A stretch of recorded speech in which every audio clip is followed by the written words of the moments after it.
Good morning, everyone. Very good morning. Yes, today's topic is how to decode the instructions and what are the various methods that is used for decoding the instructions. That means how to decode in the instruction cycle, that is after the first cycle, how to decode the instruction or means how to change the format of the instructions. So shall we start?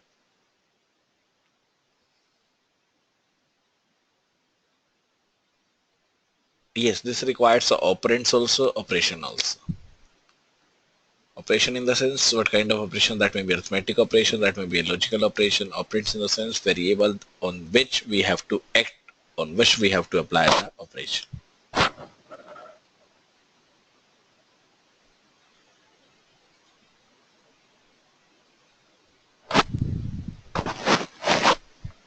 Okay.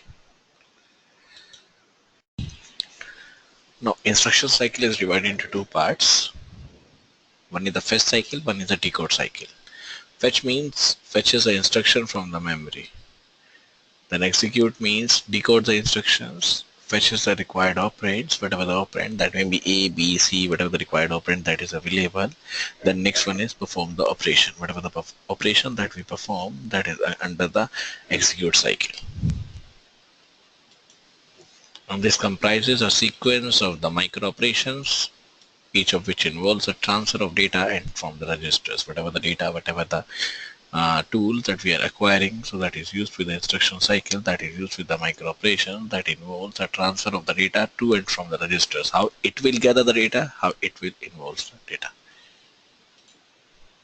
And in addition to the executing instruction, the CPU supervises other system components which live the special control lines that's known as the input-output operations. And it is a relatively infrequent event. These devices are usually ignored until they actively request services from the CPU via an interrupt. Now, question arises, what is an interrupt? That interrupt is any disturbance. Yes, it is activated by an electronic signal. Very good, Joseph. And there are instructions like A1, A2, A3, A4, for example, and the instructions B1, B2 till Bn. And the interrupt is activated by an electronic signal. This is used to activate or execute the SIG instructions, branch to a new set of the instructions.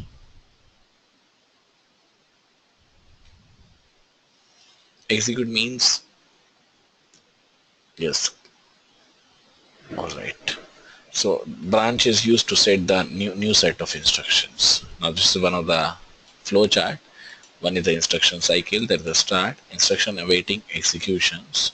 If it is yes, then fetches the next instruction. If it is a fetch cycle, then execute cycle, that executes the next instruction. In the same way, interrupts requiring services, if there is a yes, so transfer the control to interrupt handling program, that is a program transfer. So if it is no, it is again go back to the start. If it is yes, then go to the next instruction, execute the next instruction, then interrupts requiring the servicing. So it starts with the first one, that is instruction awaiting execution. Then next instruction fetches, then next instruction executing, then interrupt requiring the services, then it is the transfer control to interrupt the handling program. Now this is the instruction cycle, fetch cycle, execute cycle, and the program transfer. Then this is the load B, load add A, store C. Now there are subroutine of operation of operand 1, operand 1, operand 1, then interrupt handler, that is OP1, OP1, OP1. Then A, B, C, there are three variables, there are three operand, that is a variable that is used. One is A, one is B, one is C. There are two registers over here that is used. One is the AR, that is address register. One is a data registers.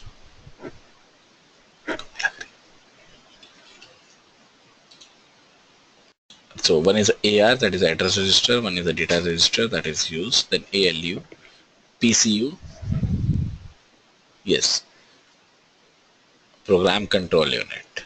There's the PC, IR, AC, then arithmetic logical circuits. There's this control circuit, ALU. Now, next one is a register transfer language. There is the storage location in CPU and the memory that are referred by the acronym. Acronym in the sense by the same methods.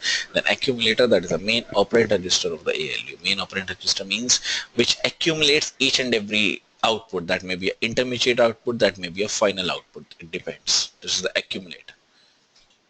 Then DR, data register, acts as a buffer between the CPU and the main memory. Whatever the CPU, whatever the data that is used, so this acts as a buffer or the mediator between the CPU and the main memory, and it is again used as an input operand register with accumulator to facilitate what are the various operations to perform the AC.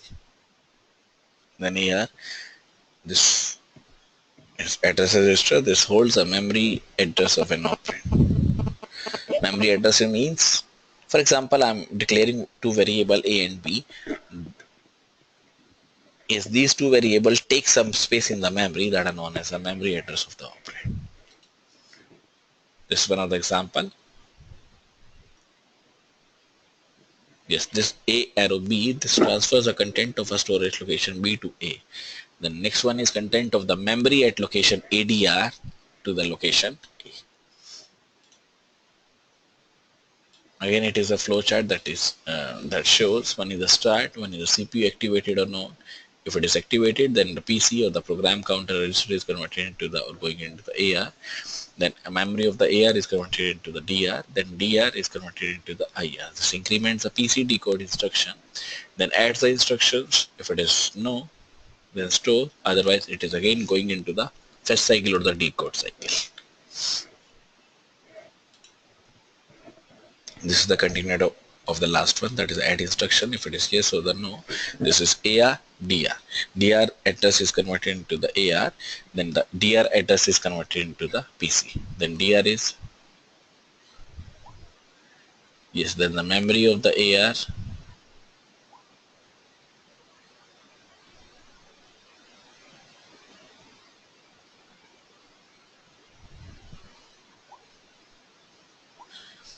memory of AR is DR, then AC plus DC, AC plus DR is AR.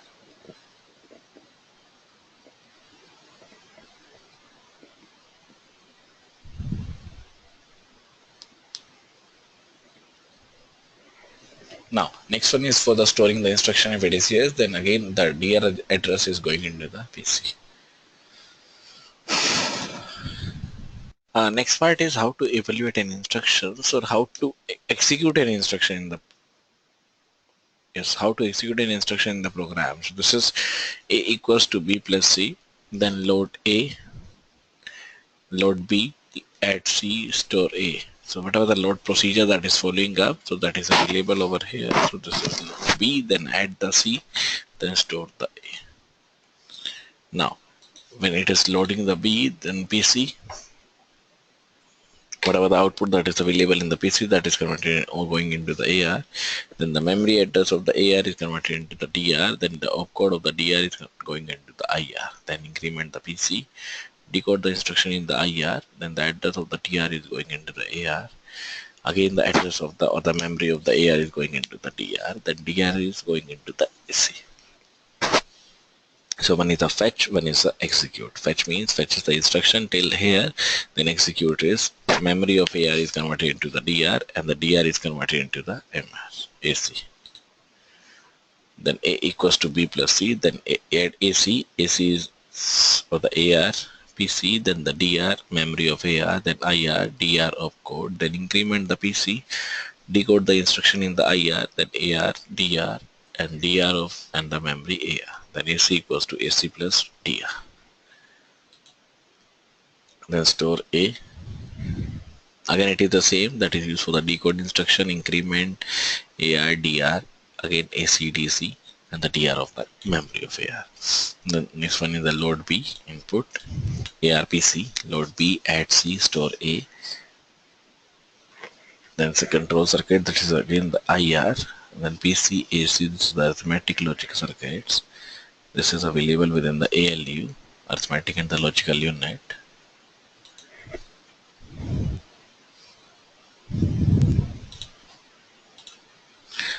Then in the next case, this DR, that is opcode, is converted into the IR. then increment the PC, whatever the increment procedure that is available over this means that is used for the decode instructions. Then the DR address going into the AR, the memory of AR is converted into the DR, then DR is AC.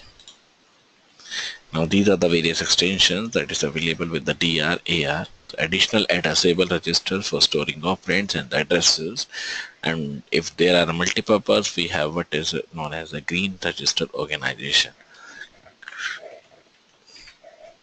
And sometimes special additional registers are also provided for the purpose of the memory register construction, example the index registers.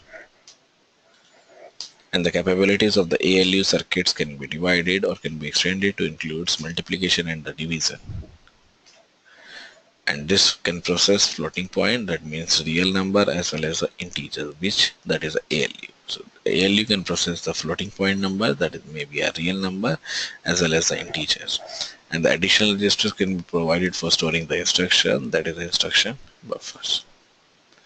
And there is a circuit, a special circuit to facilitate the temporary transfer to subroutine or the interrupt handling program that is used to receive or provide the recovery of the original status of the interrupted program on returning from the interrupt handler. For example, when we say the use of the push down stack implies that we need only a special purpose stack pointer register.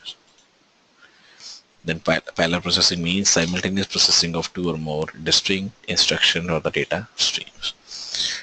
And whatever the types of data that is available, that may be a text, that may be a number, that may be an integer or the reals. Then what is the text that is used for the SCI format or the SCI code? This SCI is American Standard Code for Information Interchange. Or next full form is, another full form is American Standard Committee on the Information Interchange. And this is the 8-bit binary code for each character, that is A to Z, capital, small a to Z, 1 to 9, and the special symbols.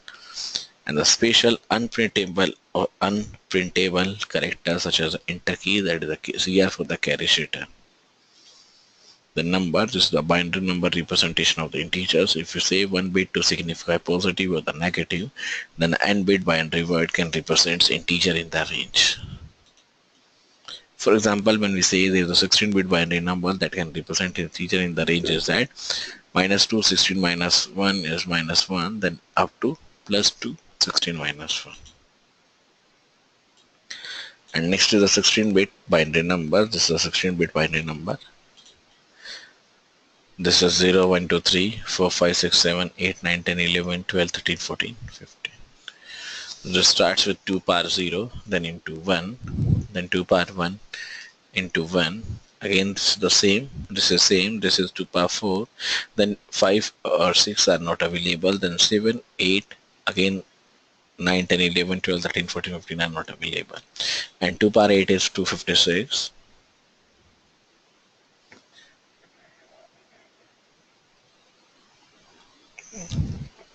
And 2 power 7 is 128, then 16, 8, 4, 2, 1. This is 4, 1, 5. And if we let the most significant bit, that is MSB signifies positive or the negative number, so 1 for the negative, 0 for the positive. Then +9 is, this is the integer, then -9 is, this is the integer. So +9, -9, this is used. Which is not 0, that is a problem.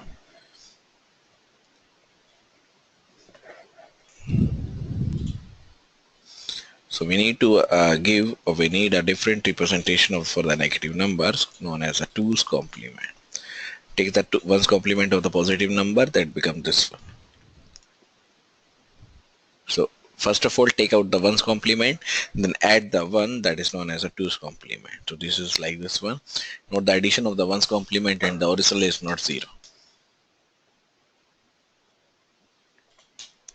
To get the 2's complement, we add 1.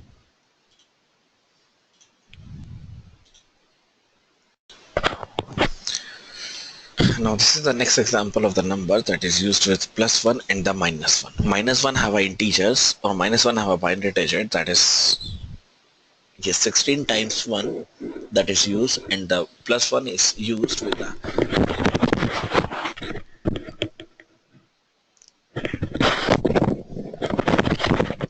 plus 1 is used as a 4 times 0, then 4 times 0, 4 times 0, and at last there is a 1. Now if I add 1 plus 1, Larry, my question is to you. If I add 1 plus 1, that gives a 2, right? So how can it represent it in a binary language? Yes, very good. It is represented as a 1 0, and 1 is going into the or act as a carry, and the 0 is representing as a number. So this is 1 plus 1 is 0, then 1 is going as a carry, again it is going to the 1 plus 0, again 1, 1 plus 1 again 0, again carry. So it is going on, going on, going on at the end. So output is always 0. Why? Because 1 plus 1 minus 1 cancel out. This gives 0. This is the idea, or the perfect idea, that gives how it becomes 0. First of all, we have to convert the 1 into the binary, convert into the 16 bits, then minus 1 into the binary, again convert into the 16 bits, then adding up. If I add up, this gives the output as a 0. So this gives the truth that plus 1 minus 1 is 0. Now, yes, this is for the hexadecimal notation, because we use 16-bit to represent the integer or the binary digit. So this is used for the hexadecimal notation, and each group of the four digits represents a number in the range 0 to 40. The numbers are, this is 0 0 0 0 0, then 1 2 3 4 5. This is one of the example. How it is possible? It is divided by the 2. For example, 9, if I divide by 2, this gives the output as a 1 0 0 1 1, like this one. Just a minute.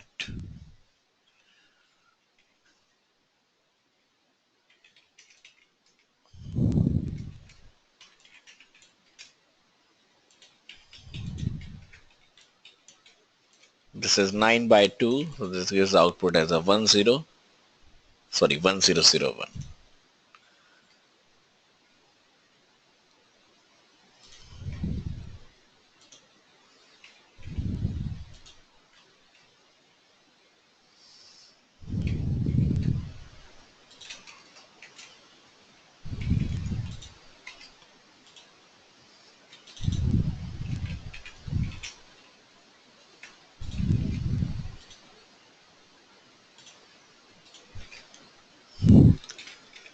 Next one is, this is again the number 9 is added up with the FFF7. Again FFF7 means that is a 0 0 0 0. Then these are again the numbers. So hexadecimal is used as a notation that is used how to convert in and how to use, or how to make the changes in the data, how to extract the